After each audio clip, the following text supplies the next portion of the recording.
Assalamualaikum warahmatullahi wabarakatuh. Shalom, selamat malam. Perkenalkan nama saya Ruslita Suraribini dengan NIM 23060301116, jurusan Ilmu Keolahragaan angkatan 23 dengan peminatan Fitness and Health. Di sini saya akan menjelaskan tentang model-model komunikasi olahraga. Oke, tanpa ditunggu-tunggu lanjut saja ke materi tersebutnya. Jadi, model-model komunikasi itu menurut saya dibagi menjadi 3 kategori. Jadi yang pertama ada linear. Jadi linear ini bisa kita gambarkan sebagai satu arah. Satu arah komunikasi atau biasa disebut dengan interaksional. Jadi model ini bisa kita gambarkan bahwa suatu proses penyampaian suatu komunikasi atau pesan dari suatu komunikator ke komunikasi tanpa ada umpan balik dari komunikasi tersebut. Contohnya seperti biasa kita lihat dalam model Aristoteles dan juga model Shannon dan juga Weaver dan juga ada model Lasswell. Untuk kelebihan itu mungkin dari model linear ini seperti kejelasan dalam suatu komunikasi atau pesan. Jadi dalam penyampaian pesan tersebut itu harus secara jelas untuk menyampaikan suatu pesan atau informasi. Yang berikutnya ada efisiensi. Jadi dalam suatu komunikasi pesan tersebut itu harus berjalan, bagaimana kita bisa menyebarkan suatu informasi agar bisa berjalan dengan baik atau bisa berjalan dengan efisiensi. Yang selanjutnya tuh fokus. Fokus bisa dibilang itu bagaimana komunikator memiliki kontrol atas penyampaian suatu pesan atau komunikasi agar bisa disampaikan dengan baik, agar bisa diterima oleh penerima tersebut. Baik, di sini kita lanjut ke kekurangan dari model linear atau bisa dibilang satu arah atau interaksional. Jadi kekurangan dari model tersebut mungkin tidak ada umpan balik dari komunikasi tersebut. Contohnya kayak pengirim tidak tahu apakah pesan dipahami atau diterima dengan baik oleh penyampaian informasi tersebut. Dan juga yang selanjutnya tuh mungkin ada gangguan atau biasa disebut dengan noise. Jadi noise ini adalah suatu gangguan dalam berkomunikasi. Contohnya seperti dalam penyampaian informasi atau berkomunikasi seseorang tersebut memiliki kemampuan dalam berkomunikasi seperti lambat untuk berkomunikasi, susah untuk dipahami, ngomong aja masih kayak tersendak-sendak. Baik, yang selanjutnya mungkin pesannya tidak dinamis. Contohnya seperti tidak cocok untuk melakukan interaksi interpersonal yang kompleks. Oke, baik, yang di sini ada karakteristik dari model komunikasi linear atau satu arah. Jadi untuk karakteristik dari model tersebut adalah pesan yang disiapkan atau encodingnya sudah dikirimkan. Dan untuk contoh autentiknya seperti press conference, situasinya seperti seorang pelatih sepak bola melakukan press conference setelah kekalahan Contohnya seperti pelatih atau Sander berkata, "Kami meminta maaf atas situasi taktik tersebut, dan juga itu adalah tanggung jawab saya sebagai pelatih. Uh, Tim saya bermain tidak sesuai yang kita harapkan." Um, jadi jika pelatih menyampaikan pesan utama untuk mengendalikan narasi publik atau public relation tanpa melibatkan suatu umpan balik atau tanpa berdebat dengan suatu jurnalis tersebut. Yang selanjutnya tuh nomor 2 ada model komunikasi dalam interaksional seperti dalam dua arah.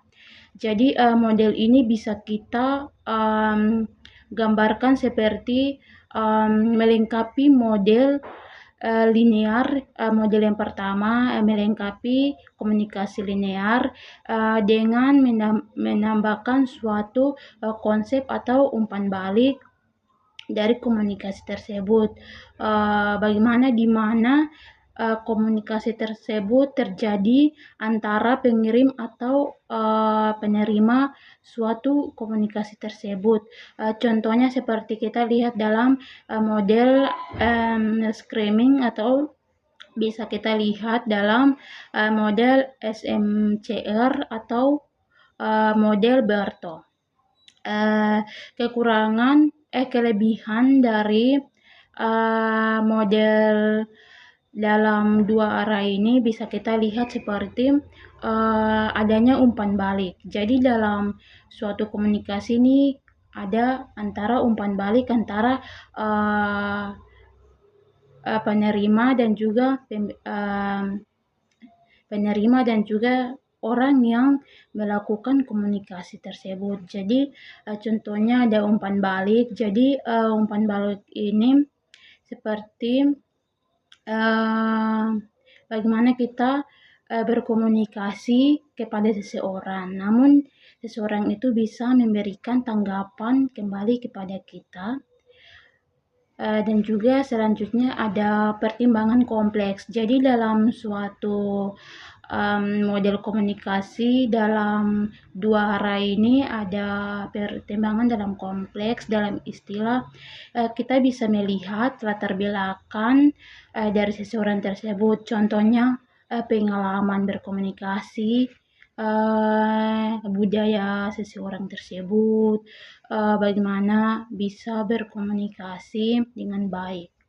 Yang selanjutnya ada kekurangan dari model komunikasi interaksional. Kekurangannya tuh berkomunikasi tertunda. Dalam istilah umpan balik tidak terjadi secara bersamaan, melainkan pesan, umpan balik, dan juga ada pesan lagi. Dan juga ada kurang realistik, seperti kurang berkomunikasi antar tatap muka yang seringkali terjadi secara bersamaan. Jadi bisa kita simpulkan bahwa kurang realistik seperti bagaimana kita berkomunikasi dengan seseorang, namun tidak ada tatap muka antara saya dengan seseorang tersebut, maka komunikasi tersebut dinyatakan tidak terjadi tatap muka antara saya dengan seseorang tersebut. Yang selanjutnya ada model komunikasi dari interaksional dari dua arah. Jadi sini untuk karakteristiknya tuh ada proses encoding dan decoding yang melibatkan suatu komunikasi yang bergantian. Jadi contoh autentiknya seperti press conference atau sesi tanya jawab.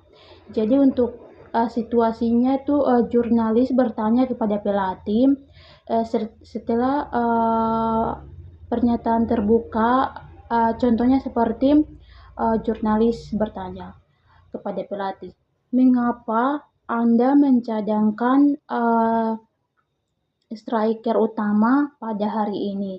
Nah, kemudian pelatih tersebut menjawab, "Saya mencadangkan striker utama pada hari ini karena dia mengalami suatu cedera yang berlatih pada kemarin kita berlatih, maka saya mencadangkan dia bermain pada hari ini." Jadi terjadi pertukaran pesan atau komunikasi pelatih merespon atau feedback pertanyaan jurnalis untuk meluruskan suatu informasi tersebut. Di sini saya akan bahas tentang model komunikasi transaksional seperti simultan.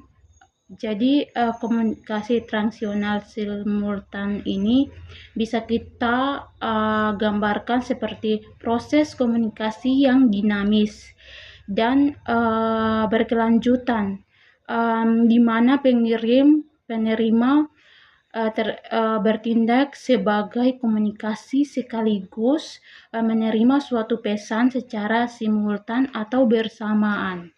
Untuk contohnya seperti model komunikasi Barnlund, dan juga di sini ada kelebihan dari model komunikasi transaksional atau bersamaan ini. Kelebihannya sangat realistik.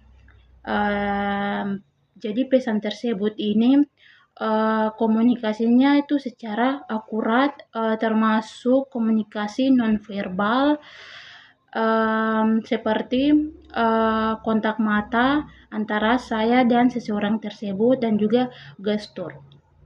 Yang selanjutnya ada klarifikasi yang instan, seperti ada umpan balik yang terjadi antara saya dan seseorang tersebut, dan juga ada perbaikan pemahaman secara realistik antara saya dan seseorang tersebut.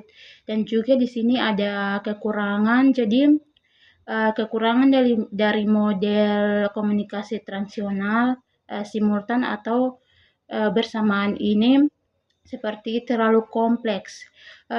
Bisa kita bilang bahwa terlalu kompleks, seperti sulit untuk menganalisis komunikasi secara terpisah.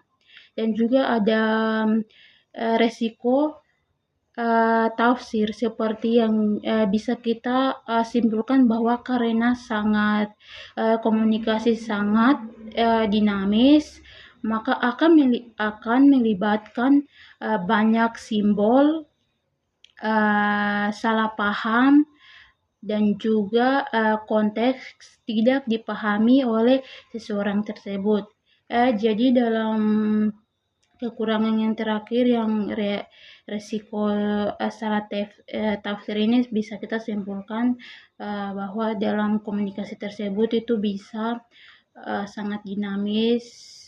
Contohnya seperti bagaimana kita berkomunikasi melibatkan banyak simbol atau banyak orang yang bisa kita berkomunikasi atau kita menyampaikan suatu pesan, tetapi orang tersebut bisa menerima dengan baik, ada juga yang tidak menerima dan mengalami salah paham dalam suatu pesan atau komunikasi dari seseorang tersebut.